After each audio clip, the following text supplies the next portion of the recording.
séance à 16h03. Donc, prenez place tous. Voilà. Alors, pour cette première séance municipale depuis le 24 septembre 2021, ça fait une plombe, et la première séance publique depuis 2020. Pour notre première séance normale inaugurale, je rappelle l'article 21-21-29 du Code général des collectivités territoriales. Le conseil municipal règle par ses délibérations les affaires de la commune. Il donne son avis toutes les fois que cet avis est requis par les lois et règlements, ou qu'il est demandé par le représentant de l'État dans le département. Ça, on le rappelle bien parce que ce n'est pas ce qui a été suivi jusqu'à présent. Mesdames et messieurs, la séance est ouverte. Alors, je procède à l'appel des membres du conseil. Monsieur Jean-Marc Azoret, président. Madame Natalia Andrade Rosa, oui. Hervé Améziane, et pas Gérard. Sophie Lesage, adhérente, absente, excusez, procuration, monsieur Montserrat. Elle est vraiment malade, bien malade. Voilà. Et André Thomas. Et moi je me suis oublié, mais c'est pas grave. Voilà. Et Jean-Marc Montserrat. Le conseil peut délibérer valablement. Voilà. Alors, conformément au texte de loi, nous devons choisir un secrétaire de séance. Bon, M. Montserrat est volontaire pour cette première séance. Ensuite, nous ferons un roulement. Bon, je mets au voie l'élection de M. Montserrat comme secrétaire de séance. Qui est contre? Qui s'abstient? Bon, d'accord. M. Montserrat est secrétaire de séance. Alors, normalement, on devrait lire le compte rendu du précédent conseil municipal. Alors, comme il n'y en a pas eu depuis perfect, il n'y aura pas de lecture du conseil municipal. Il n'y aura pas de validation. Voilà. Alors, après, on va ajouter 2 points supplémentaires qu'on n'avait pas prévus à l'ordre du jour. Alors, je demande si on autorise les membres du conseil municipal d'ajouter ces 2 points. D'abord, les remerciements aux membres de la délégation spéciale et approuver une convention avec le producteur de spectacle qui rétribue Mme Maëlle Rouffiet,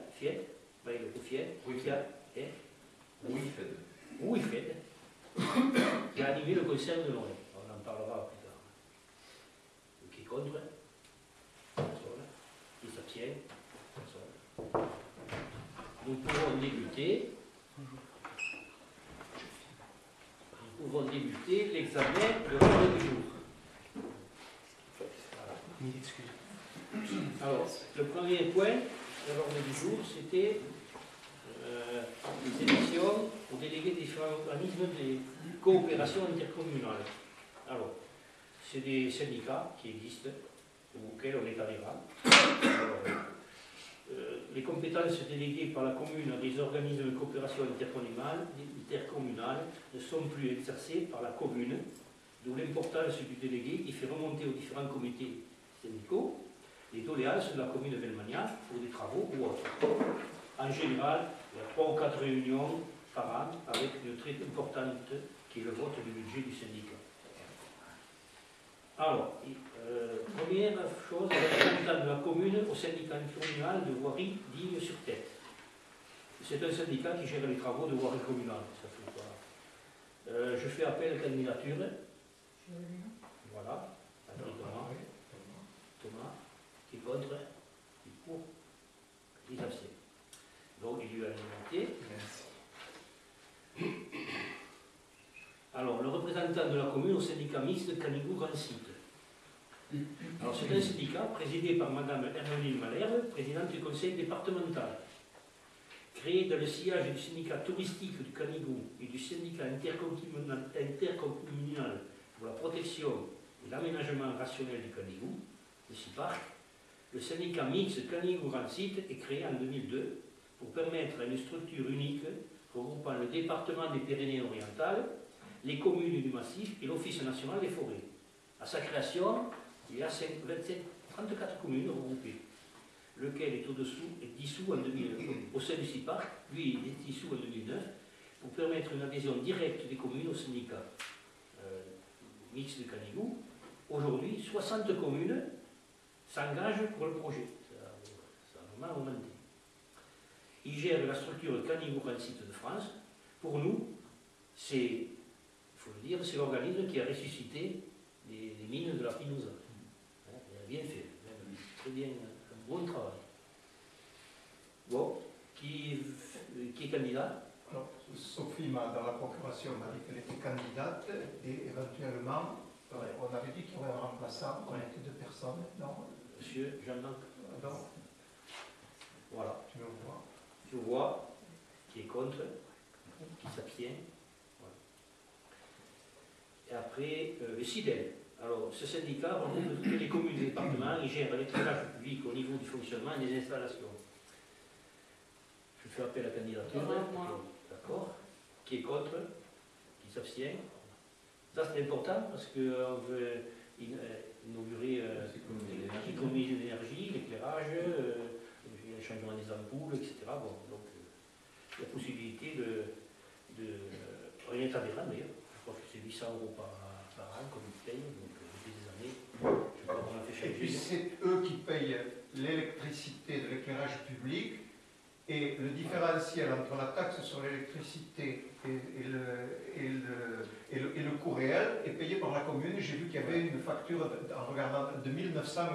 Ce n'est pas l'éclairage public, donc on a l'importance de demander à ce que l'éclairage se termine à minuit maintenant. Alors, le syndicat pour la langue catalane, c'est le SIOCAT.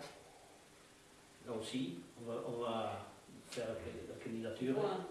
Il y a Natalia, origine brésilienne, la société du syndicat. Catalan et occitan. L'occitan, voilà. SIOCAT, c'est l'occitan. Voilà. Après, il y a le représentant de la commune au sein du SPANC. Alors, il s'agit des installations, il faut se sceptique de toutes les communes du département, assainissement non collectif, c'est pour les particuliers. Il faut appliquer la réglementation en lieu et place des communes. Toutes les communes du département en sont membres. Bon, voilà, je fais appel à la candidature. Je suis candidat. Voilà. Après, représentant de la commune, l'association Bois Énergie. Cette association des communes est chargée de nous aider dans des travaux de transformation énergétique pour des économies d'énergie. Pour rechercher des financements, elle nous évite d'avoir recours au cabinet d'études. Alors là, c'est important parce que justement, on a perdu 2 ans là où on n'a rien fait. Toujours des. Ouais. On a toujours des chaudières à mazout et ça, on ne peut plus rien faire. La chaudière vient de me planter. On avait des chaudières. On se met à l'ordre du jour, je veux dire. Bon, je peux appeler à la candidature. Jean-Marc Azouré, voilà. Qui est contre du pour, qui s'abstient. Et après, le représentant de la commune, comme correspondant de défense nationale, au dernier conseil municipal, j'ai donné délégation à Jean-Marc de le faire. Montserrat. Ah oui, parce qu'il y a 2 Jean-Marc. Ah oui, oui, il n'y a pas de vote, là c'est juste le maire qui décide. Ouais. Ce représentant assure la liaison avec l'autorité militaire. Voilà, j'ai déjà donné la délégation. Je vous demande de confirmer M. Montserrat dans cette fonction. Qui est contre, qui s'abstient. Je suis pour. Alors là, on rentre dans le vif du sujet. Demande d'annulation de mandat de paiement pour insuffisance de pièces justificatives pour des frais d'avocat. Lors de notre prise de fonction, nous avons constaté un certain nombre d'anomalies dans les dépenses ordonnancées depuis 2021 puis 2022. Vous avez la liste, je vous l'ai communiquée, des anomalies constatées pour l'instant. Les mandats litigieux portent sur une somme globale de 16 497 € pour l'instant. Des investigations sont en cours pour vérifier si ces dépenses sont régulièrement ordonnancées, mais d'ores et déjà, dans cette liste, celle qui nous paraît la plus litigieuse sont les honoraires versés à 2 avocats. D'une part, la délégation spéciale qui a procédé à l'inventaire des documents ne nous avons ni nous-mêmes depuis notre installation, nous n'avons trouvé aucun dossier ou document en mairie relatif aux prestations effectuées pour les avocats. Or, c'est une somme globale de 5 057 € qui a été versée à 2 avocats. D'autre part, là c'est l'argumentaire, lorsqu'une commune a recours au service d'un avocat, celui-ci établit une convention, bien sûr, d'honoraires avec la commune. Et cette convention doit être approuvée, toujours pareil, par le conseil municipal. Le maire seul n'a pas le droit d'agir. En l'espèce, aucune convention n'a été soumise à l'Assemblée délibérante. Ne peut être évoquée l'utilisation des délégations conférées par le conseil municipal, par une délibération du 26 juillet 2020, en vertu des dispositions de l'article, il faut aller voir sur le code collectif local, L 2122-22 du Code général des collectivités territoriales. Puisque les décisions prises par un maire en vertu de l'article 2021-22 du Code général des collectivités territoriales sont rendues exécutoires dans les mêmes conditions que les délibérations du conseil municipal, à savoir en exécution des articles 21-331-1 et 21-31-2 du Code général des collectivités locales. Chaque décision ne peut donner lieu à un acte qui transmet au représentant de l'État, une information au public par voie d'affichage, une inscription au registre des délibérations. Enfin, le maire doit rendre compte de chacune réunion obligatoire du conseil municipal des décisions qu'il a prises dans le cadre des délégations qu'il a reçues en vertu de l'article. Ce compte rendu doit être suffisamment explicite pour que soit remplie cette obligation d'information du conseil municipal. Enfin, on a vu, la jurisprudence indique que l'usage des délégations reçues par le maire doit être exceptionnel et ne peut être un mode de gestion de la commune en se substituant aux prérogatives du conseil. On constate qu'aucun acte dans les formes légales n'a été produit. Lors du mandatement de ces dépenses, l'ordonnateur aurait dû joindre au mandat non seulement la convention d'honoraires, mais aussi la délibération ou le communal ou le document en tenant lieu. La trésorerie a liquidé à tort la dépense sans vérifier que les pièces justificatives étaient suffisantes. En conséquence, nous avons décidé qu'il y a lieu de demander au trésorier de Prades, receveur municipal de la commune de Velmania, d'annuler les paiements pour absence de pièces justificatives.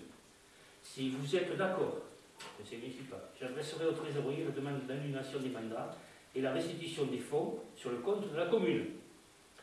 Je vous demande également, dans le cas où le trésorier refuserait cette annulation, l'autorisation de saisir la chambre régionale des comptes et d'avoir éventuellement recours à un cabinet d'avocats.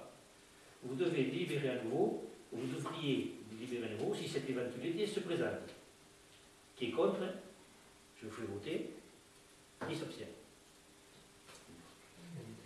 Lors du prochaine séance du Conseil, vous serez informé des autres cas litigieux, notamment de la disparition de 4 vitrines en aluminium anonisé, étanches qui se trouvaient sur le passeport de l'information, qui sont aussi à l'inventaire de la commune. Elles ont disparu, elles sont sorties. Voilà. Donc ça, c'est les choses qu'on va mettre en œuvre pour faire rembourser des dépenses qui nous paraissent très litigieuses. Alors, depuis déclaration au centre de gestion de vacances des postes de secrétaire et agents. Depuis le mois de juillet, la commune n'a plus de secrétaire de mairie. Et nous n'avons plus d'employés pour l'hivernal. Donc il n'y a plus rien, il n'y a plus d'employés, plus de secrétaire. En conséquence, je vous demande l'autorisation de déclarer la vacance de ces deux emplois en vue de les pourvoir. Il faut déclarer la vacance et après on peut demander le pourvoi de ces postes. C'est le centre de gestion qui regarde les employés communaux. Nous demandons permettra de mettre en œuvre des procédures ultérieures de recrutement. Voilà. Qui est contre? Nous avons entendu qui est contre, qui s'abstient. Alors, en attendant, on va lancer une signature d'une charte de centre de gestion pour l'embauche de secrétaires à titre temporaire au 1er janvier 2023. Voilà. Et ça dure 3 mois. Voilà. Alors, dès notre prise de fonction, on a été assez rapide, je pense, je me suis rapproché du centre de gestion de la fonction publique territoriale qui, pour nous aider, met à disposition pour 3 mois de secrétaire de mairie. Et là, on nous en a donné une autre, je pense qu'on a vu ce matin. Ça qui est arrivé ce matin, qui est enthousiaste, qui a très envie de travailler ici. Qui est Los Mazos de Prades, Ouais. qui a un début de formation, puisque c'est une reconversion, et on se formera tous ensemble avec l'aide du centre de gestion qui ne nous laisse pas tomber. Il faut qu'on souligne ça, surtout parce que vraiment le centre de gestion est super. Voilà. Et là, c'est le centre de gestion qui paiera la secrétaire et bien sûr nous. Pour cela, le conseil municipal nous autorise à signer une convention avec le centre de gestion. Alors, ça s'appelle conditions de recours aux autres missions complémentaires pour 2023. Cette convention fixe les conditions dans lesquelles la commune utilise le centre de gestion comme prestataire de service, ainsi que les modalités de remboursement au centre de prestation, salaire et indemnité, que le centre verse au personnel mis à disposition. Je vous demande de voter. Qui est contre, qui est pour. Ou qui s'abstient. On est pour. Ah oui, j'ai oublié. Bon, et c'est ma première chose. Création de poste secrétaire de mairie à temps non complet, en 5 heures. C'est-à-dire que là, on va la prendre une journée par 5 jours. Une journée ou c'est toute la journée? C'est une journée entière. Ah, c'est une journée, tiens. Mais, parce que nous avons traité pendant 3 mois, mais il faut penser que dans 3 mois, il faut créer le poste. Donc on est obligé de créer un poste, il faut que le conseil soit d'accord pour créer un poste voilà, qui va correspondre. Voilà. Pourquoi il y a cette avalanche de délibération de principe. Il serait souhaitable, si cela est possible, il correspond au sujet de la personne mise à disposition, de pérenniser l'emploi de cette dame. Parce qu'une fois qu'on l'aura pris pendant 3 mois, si on peut la garder... ce matin, Jean-Marc Cazorel qui est présent, et elle est à fond apparemment, ça va bien se passer. Elle n'a pas commencé, mais apparemment, ça va bien se passer. Le maire l'a fait aussi. Il y en a qui me tirent dans le loup. Je vous demande donc l'autorisation. Alors voilà, pour cela, il faut modifier le tableau des effectifs de la commune pour qu'il corresponde au profil administratif de la nouvelle secrétaire que nous recrutons à l'issue de la période de 3 mois. Pourquoi? Il va expliquer. Parce que le tableau des effectifs marque exactement le grade de la personne qu'on embauche. Or, vu que c'est une débutante, elle n'est pas le même grade qu'avait Sandrine précédemment. Donc on doit éteindre le poste et on doit le recréer sous avec le bon indice, etc. Et ça, c'est de la compétence du conseil, c'est le conseil qui va le voir. Voilà. Qui est contre? Bon, personne. On s'abstient. Alors maintenant, on passe au poste d'agent polyvalent pour mettre en place un agent qui fait des travaux, tout, on veut tout. Un agent qui fasse ça, je fais tout. Comme indiqué précédemment, à l'issue de l'emploi d'une personne contractuelle de la commune, a l'obligation de créer un poste d'agent polyvalent, en modifiant le tableau des effectifs pour l'adapter au profil de la personne recrutée. Voilà. Alors, compte tenu des possibilités budgétaires 2023, on n'est pas très au courant de quel est le budget, on n'a pas eu de rentrée pendant 2 ans à peu près. Bon, on ne sait pas très bien où on en est. Je vous propose de créer un poste à mi-temps, un demi-35 heures, c'est-à-dire un poste. Je vous demande pour le maximum de an, avant l'embauche réelle de contractuel. Voilà. Le maximum en fait.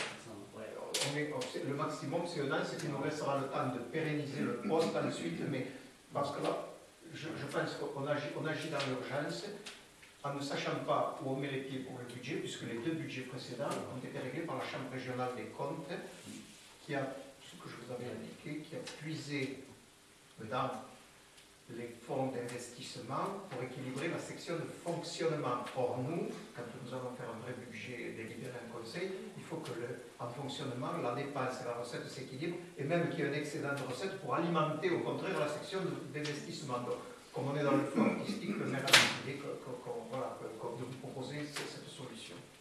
Bon, donc là, je vais vous demander que l'autorisation maintenant de signer avec les intéressés.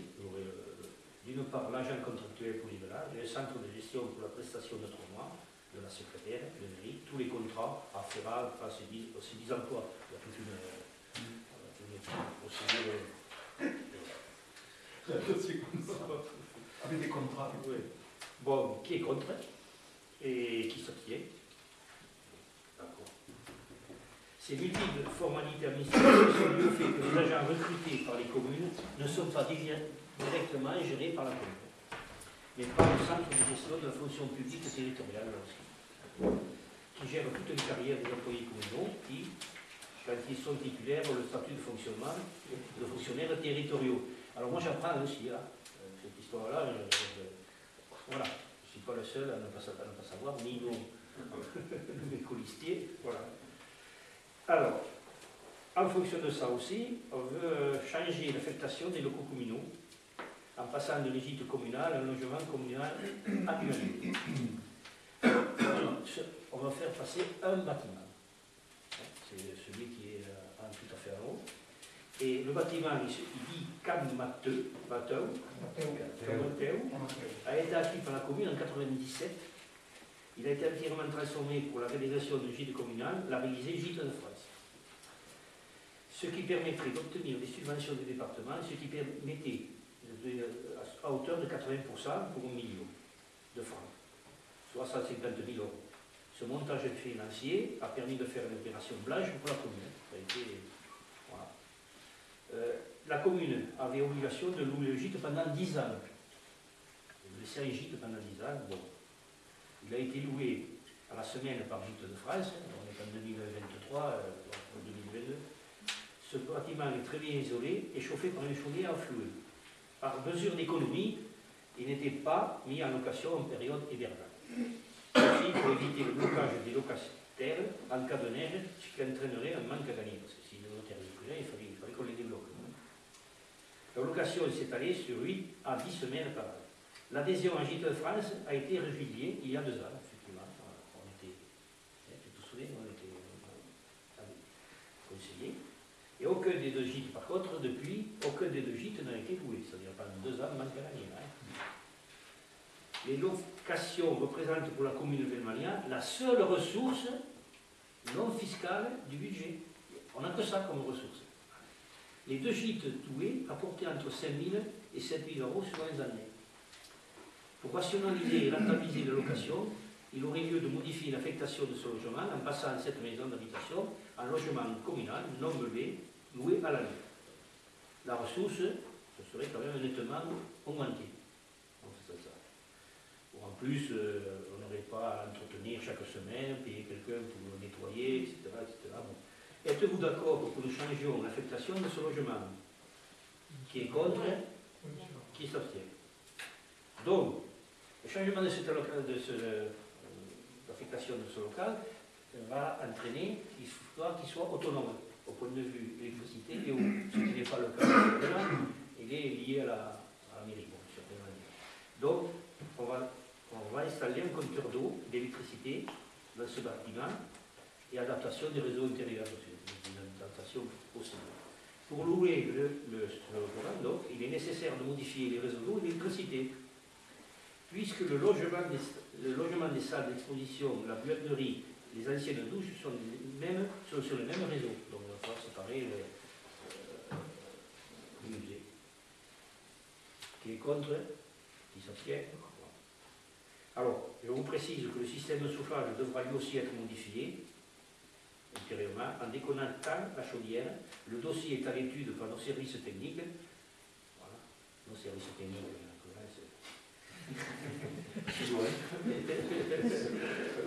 Là, on a discuté avec M. Le Maire. Ce que nous souhaiterions faire, c'est mettre un insert dans la cheminée, mais qui soit un insert bouilleur, c'est-à-dire qu'il fasse fonctionner l'installation de chauffage central, permettant d'avoir le chauffage dans toutes les pièces et dans la salle de bain de l'eau. Pour ça, il faut non seulement mettre l'insert, mais il faut prévoir un sous-sol, une cuve de 2000 litres qui s'appelle un bac tampon, au cas où il y a l'élévation de température d'eau. Donc, on va monter un dossier et on vous le soumettra, le maire vous le soumettra à la prochaine réunion du conseil municipal. Voilà. Parce qu'on peut bénéficier, je crois, d'une aide de 50%. Oui, il est actif. Les programmes du conseil général. En sachant que là, on est soutenu par le conseil. Oui. Il faut le dire. Nos 2 conseillers généraux monteront et nous rencontrerons, tous rencontrerons les habitants de l'Allemagne, tout le monde est d'accord. Ils ont déjà contact avec la commune. Bon, logement communal, calme fixation du montant du loyer mensuel, choix du notaire pour dresser le bail de location. Bon, on a fait un peu le tour, il s'agit tout ça. Compte tenu des locations équivalentes dans le secteur, on peut raisonnablement fixer un loyer mensuel de 500 €. Voilà. En outre, le notaire de la commune a consulté, nous a indiqué que le bail peut être établi et signé sans son intervention. Il n'y a pas de frais de notaire. Bon, donc je pose la question, êtes-vous d'accord pour que le loyer mensuel soit fixé à 500 € par mois et pour m'autoriser à dresser un bail avec le futur locataire? Nous avons une demande de location pour une famille à laquelle je ne pouvais répondre tant que le conseil n'avait pas décidé de la location l'année. Qui est contre? Qui s'abstient? Ça se passe.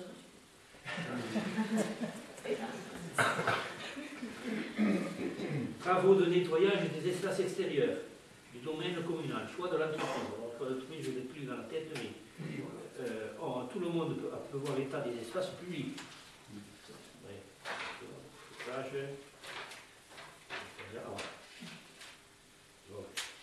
On a déjà fait, il y avait Jean-Marc, on a fait visiter à quelqu'un. Alors, un de nos critères, c'est aussi de donner du travail le plus possible à des gens de la vallée. C'est un peu de notre ligne de conduite. Voilà. Alors, donc on a vu que tout le monde peut témoigner, depuis 2 ans, les espaces publics ont été abandonnés. Rues, talus, jardins, cimetières, qui sont pratiquement à l'abandon depuis 2 ans. En précisant ce qu'on disait quand on a préparé la séance du Conseil, que pendant des années, la commune de Valmagna était classée village fleuri et avait les premiers prix, là, toutes les statues qui sont là, c'est les premiers prix, les céramiques là-haut. La commune avait obtenu le label village fleuri, voilà, donc là maintenant c'est vraiment, c'est plus, ça serait village pourri, mais bon. Bon, alors, le principe aussi, c'est de s'appuyer sur nos propres forces, notamment sur la volonté des habitants de pouvoir aider à faire des travaux, petits travaux quand même, mais au sein de la commune, donc une journée citoyenne, on peut appeler. Mais il y a des travaux qui ne peuvent pas être faits par ces habitants, notamment il y a un mur là qui est assez haut et qui est envahi d'arbustes, tout ça, ça fait éclater tout. Donc il faut quelqu'un qui soit spécialisé pour pouvoir descendre, etc. Voilà. Certains travaux nécessitent l'intervention d'une entreprise spécialisée ou des travaux en hauteur mettant en œuvre des matériels spécifiques. J'ai fait réaliser des devis, comme vous vous souvenez, vous les avez vus tous, m'autoriser à vous à traiter avec cette entreprise, qui est contre, qui s'abstient. Bon, c'est des travaux, c'est assez raisonnable aussi. En fait, vraiment. Voilà. Alors, par contre, maintenant, on va demander des subventions pour la commémoration du mois d'août. Voilà. Et parce qu'à l'époque, ça se faisait. Depuis 2 ans, madame.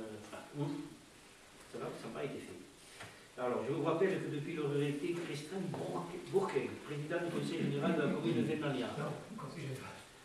Le Conseil général, la commune de Velmagna bénéficiait d'un traitement de faveur de la part du Conseil départemental sous la forme de très exceptionnelle subvention de fonctionnement. Dans le Conseil départemental, nous n'avons jamais de subvention de fonctionnement. Là, c'était exceptionnel. À l'origine, cette subvention décidée par le défunt président s'élevait à 1 000 € quand même. C'était pas bien. Elle s'est réduite d'année en année, bien sûr, et depuis 2 ans, elle n'a plus été demandée.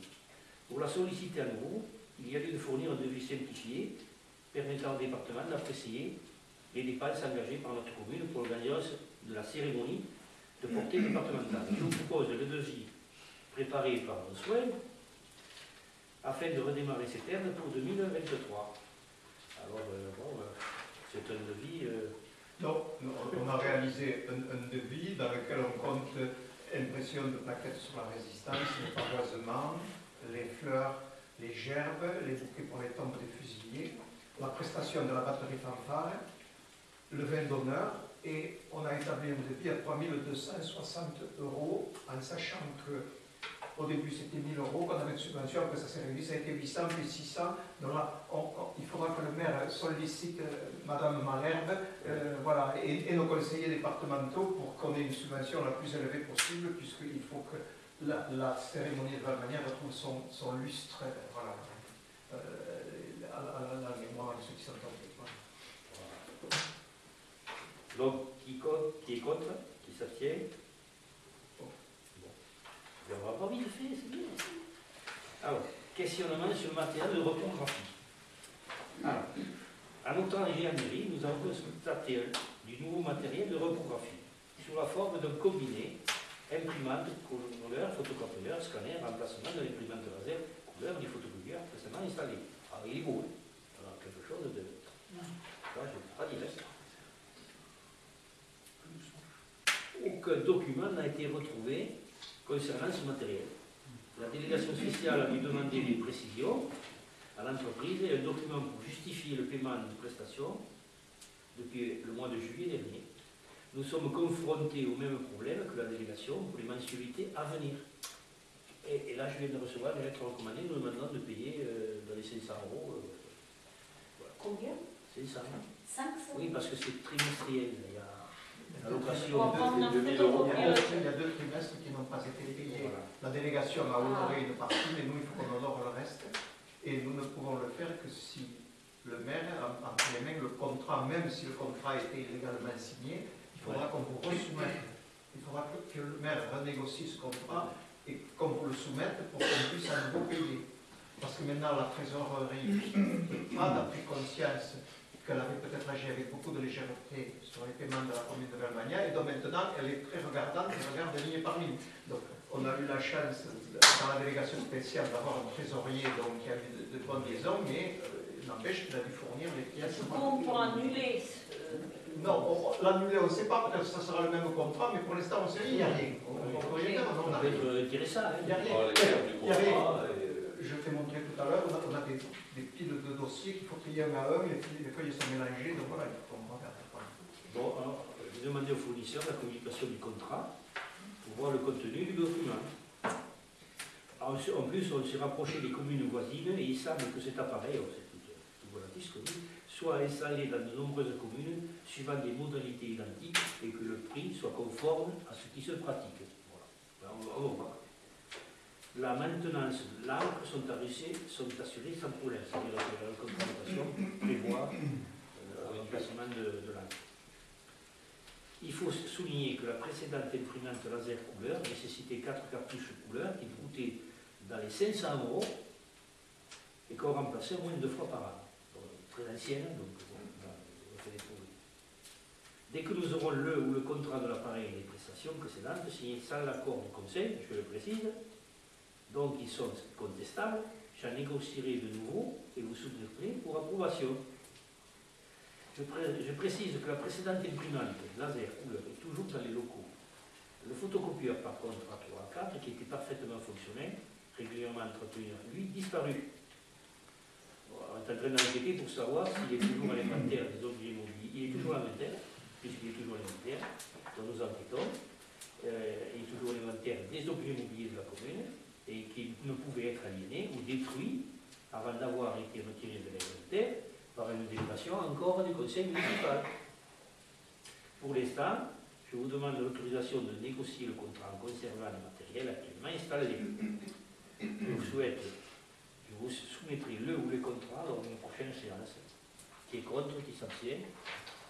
Je peux être qui est contre. Non, je l'ai mis grave. Bon, alors, les 2 points que j'ai rajoutés avec votre accord, compte tenu de la façon exemplaire dont M. Cartier, président, ancien chef de service de préfecture, Ségura, ancien percepteur, Bielman, ancien chef de service d'équipement, puis à la DTTM, ou ont administré notre commune pendant 2 mois, et effectivement, on peut considérer qu'ils ont quand même bien travaillé. Procéder au classement des documents épars, procéder à la liquidation de toutes les recettes et dépenses en attente, puis organiser les élections municipales. Voilà. Qui est contre? Qui est pour? Voilà. Parce que le conseil. Voilà. Maintenant, le dernier point. contrat avec un producteur, puisque c'était dimanche dernier, il y a eu un concert de Noël que la mairie a organisé, a réglé surtout, organisé à l'église. Il y a eu vraiment pas mal de monde quand même, à la fois de Belvania et de Vallestani, voilà, et donc qui a été bien apprécié, si vous voulez dire.